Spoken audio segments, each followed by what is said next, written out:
Ahoj, ahoj, Mr. Sator is back. Nebudem ti klamať, dať mentálne dokopy v mojej hlave toto video mi trvalo pár mesiacov. Asi hlavne preto, lebo ako si mohol všimnúť podľa názvu, toto je veľmi komplexná téma a chcel som to spracovať predovšetkým tak, aby to bolo pre teba praktické a využiteľné v každodennom živote.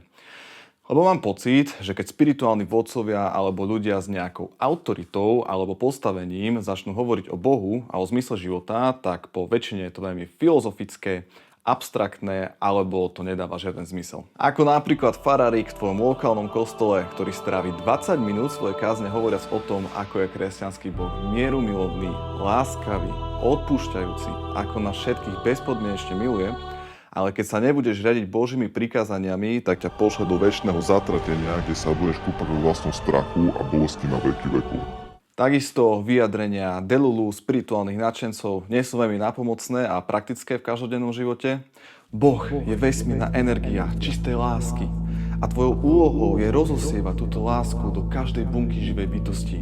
Boh je v nás, my sme Boh.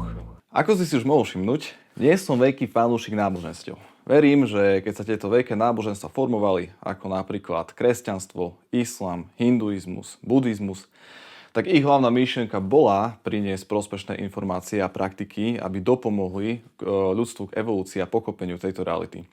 Ale myslím si, že skrz narcistické správanie ľudí a chamtivosti sa tieto náboženstva pokrivili do takej miery, že momentálne slúžia na manipuláciu a kontrolu populácie. Preto som sa nikdy neuspokojil s ich odpovediami na otázku, čo je Boh. Aj napriek tomu, že som sa začal venovať spiritualite a mal som niekoľko zdrojov na túto otázku, tak stále som nevedel poriadne uchopiť tento koncept. Keby sa ma hocikto spýtal na to, čo je to Boh, tak by som mu dal stále nejakú odpoveď typu Boh som ja a ty, Boh sme my všetci.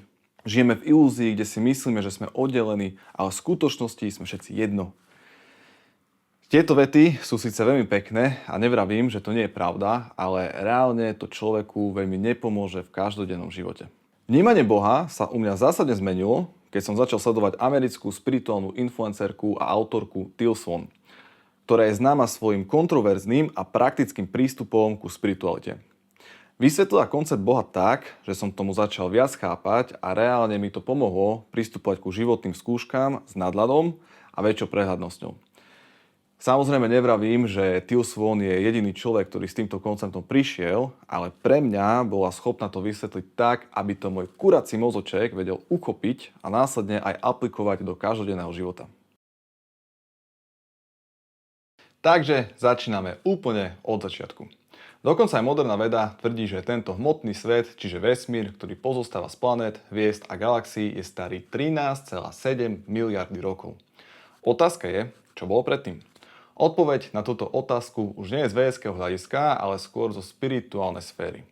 Predtým, ako vznikla hmota, existovalo jednotné vedomie, ktoré môžeme takisto nazvať aj Boh.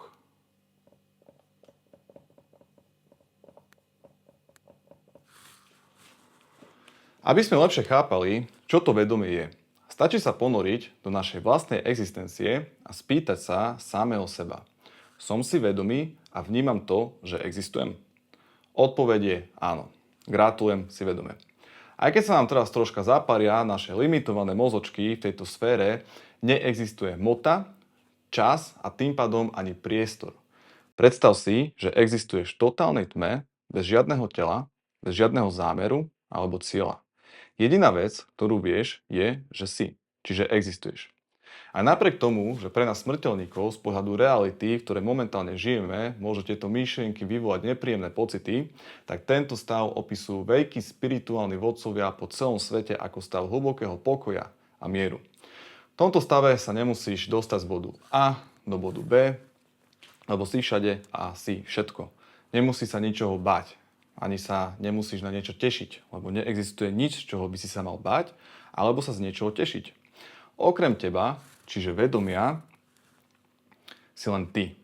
Tento stav veľa ľudí opisuje ako nirvanu alebo aj osvietenie. Prechádzame do zlomového bodu, kedy v tomto vedomí nastala túžba. A toto vedomie si položilo základnú otázku, kto vlastne som. Pamätajme na to, že v tomto stave existuje len jednotné vedomie. Nič viac, nič menej. Preto toto vedomie v tomto stave nemalo žiadne zrkadlenie. Nedokázalo sa na seba pozrieť, pretože nemalo oči. Nedokázalo mať žiadne interakcie, pretože znova bolo jednotné. Preto sa toto jednotné vedomie rozhodlo roztrieštiť a rozdeliť na malé časti, ktoré by medzi sebou vedelo mať interakcie a tým pádom spoznávať samého seba. Na to, aby sa toto vedomie dokázalo učiť samo od seba, potrebovalo dať týmto fragmentom samého seba formu. A tak vznikla hmota, čas, planéty, galaxie a život. Moderná veda nazýva tento zlomový bod Big Bang alebo po slovensky teória veľkého tresku. Fragmenty tohto vedomia, čiže môžeme to nazvať aj fragmenty Boha, sú všade okolo nás. A my sme takisto jeho súčasťou. To znamená, že každá hmota v sebe nesie esenciu Boha. Naše tela sú božské fragmenty, vzduch, ktorý dýchame, je taktiež fragment jednotného vedomia, zvieratá, hory, planéty, jednoducho všetko okolo nás je hmotná manifestácia Boha. Pre mňa osobne a možno aj pre veľa z vás je ťažké si predstaviť, ako môžu neživé veci predstavovať nejaké vedomie, ale to, že to zatiaľ svojimi telesnými zmyslami nevidíme, neznamená, že to nie je živé. Všetko bolo vytvorené skrz toto vedomie a jednoducho hmota nedokáže bez vedomia existovať. Každé stelesnenie Boha má rôzny zámer v tejto realite a taktiež rozdielnú frekvenciu. V prospech tohto videa sa budeme viac zameriavať na ľudí. Mimochodom, táto fragmentácia prvotného vedomia vytvorila ego. Ego nie je nič viac ako uvedomenie, že som fragment Boha a že som momentálne v tejto podobe a forme oddelený od zvyšku zdroja. To vysvetľuje taktiež moje znechutenie voči modernej spiritualite, ktorá sa tak strašne snaží demonizovať ego za každú cenu. Určite si sa stretol s učeniami, kde ti tvrdia, že musíš nad svojim egom vyhrať, alebo dokonca, že ho musíš úplne odhodiť na to, aby si sa stal vedomejšou bytosťou. Nie. Každý z nás má ego a pokiaľ budeme žiť v tejto forme fragmentov, tak sa ho zbaviť nedá, pretože ako som už spomínal, ego nie je nič viac a nič menej ako len uvedomenie, že som oddelený, čiže som fragment Boha.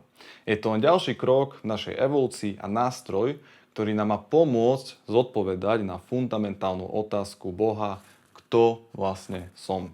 Samozrejme, netvrdím, že ego nemôže byť taktiež zdroj našeho utrpenia, ale má svoj zmysel a nemalo by sa potlačať. To máš napríklad ako s nožikom. Môžeš ho použiť na prípravu skvelého jedla pre svoju rodinu, alebo ho z ním môžeš bodnúť svoju manželku v amoku. Voľba je na tebe. Ako som na tabuli nakreslil tieto dva svety, kde môžeme vidieť jednotné vedomie, a.k.a. Boh a náš fyzický svet, čo je vlastne manifestáciou fragmentácie vedomia, tieto dva svety spolu existujú súčasne. Pre lepšiu vizualizáciu som naše spojenie s vedomím znázornil čiarami, a môžeme si predstaviť, že cez tieto ako keby káble skrz naše skúsenosti na tomto svete prenášame informácie do zdroja, čiže našim bytím plníme poslanie, ktoré sme si dali na začiatku, kto vlastne som.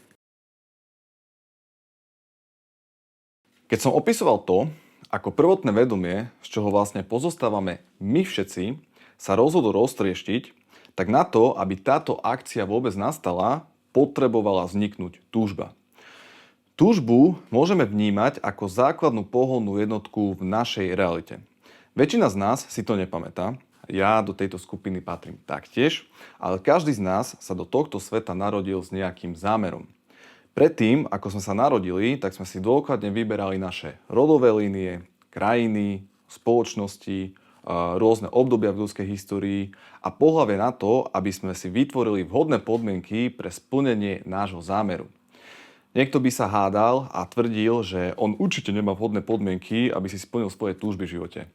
No a na to ti poviem jednu múdru vetu. Kontrast vytvára túžbu. Čo to znamená? Povedzme, že tvoj životný zámer je počas tohto života zažiť romantický vzťah, kde základom tohto vzťahu je hlboké spojenie, intimita a nepodmienečná láska. Na to, aby sa táto túžba počas tvojho života vytvorila a hlboko upevnila v tvojom vedomí a bytí, tak naschvál si sa narodil do rodiny, kde hlavnou témou tejto rodiny je neprítomná láska. Kde vzťah k tejto rodine funguje na báze podmienok, kde musíš spĺňať isté očakávania, ktoré keď nesplníš, tak následujú nemalé tresty. V tejto rodine nie je nič zadarmo. Všetko si musíš vydobiť a prejavy lásky sú v tejto rodine považované za znak slabosti. Keďže si tvoja túžba zažíva kontrast, čiže opak nepodmienečnej lásky, tak túžba po láske sa prehlbí ešte viac a tvoj životný zámer začne byť čoraz viac jasnejší. Nie je to len to, ale tým, že žijeme vo svete duality, tak na prežitie a definovanie nepodmienečnej lásky musíš taktiež zažiť aj opak. Zamysli sa nad tým.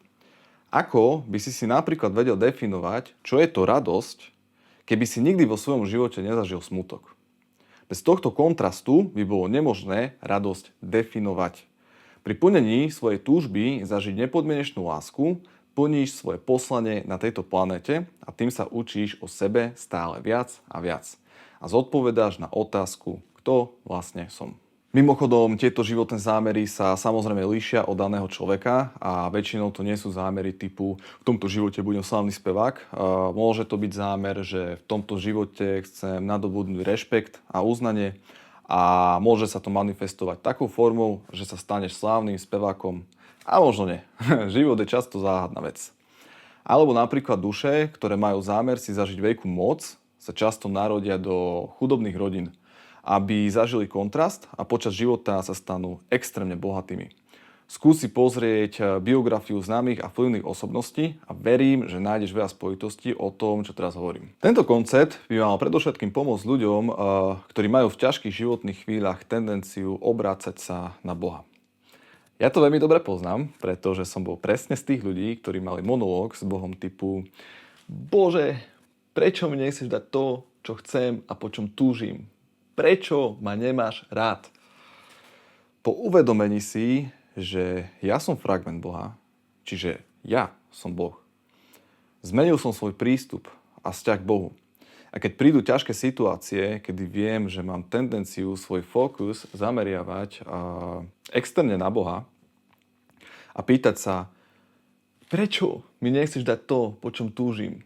Prečo ma nemáš rád? Tak zrazu sa začnem fokusovať na môj vnútorný svet a spýtam sa sám seba. Prečo si nedovolím mať to, po čom túžim? Prečo sa nemám rád?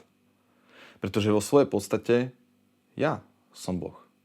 A keď tieto otázky budeš smerovať na seba a odpovede budeš hľadať vo vlastnom vnútornom priestore, tak poviem ti, že to je game changer, čo sa týka vnímania tvojej reality a týmto spôsobom budeš oveľa efektívnejší v riešení svojich problémov. Takisto sa stretávam pomerne často s tým, že ľudia majú problém si vo svojom živote nájsť zámer. Žijú v režime autopilot, vedia byť ako tak funkční v každodennej realite, ale vo svojom vnútri vyhoreli a ani sami už nevedia, prečo by mali vôbec pokračovať. Pretože nemajú zámer. Ja to veľmi dobre poznám, pretože som to zažíval a dokonca aj teraz mám niekedy tendenciu spadnúť do tohto nihilistického prístupu ku životu. Ale pokiaľ si človek, ktorý nevie, aký je jeho zámer, tak skús sa poriadne zamyslieť nad všetkým, čo som v tomto videu povedal. Skús reflektovať celé svoje detstvo a minulosť.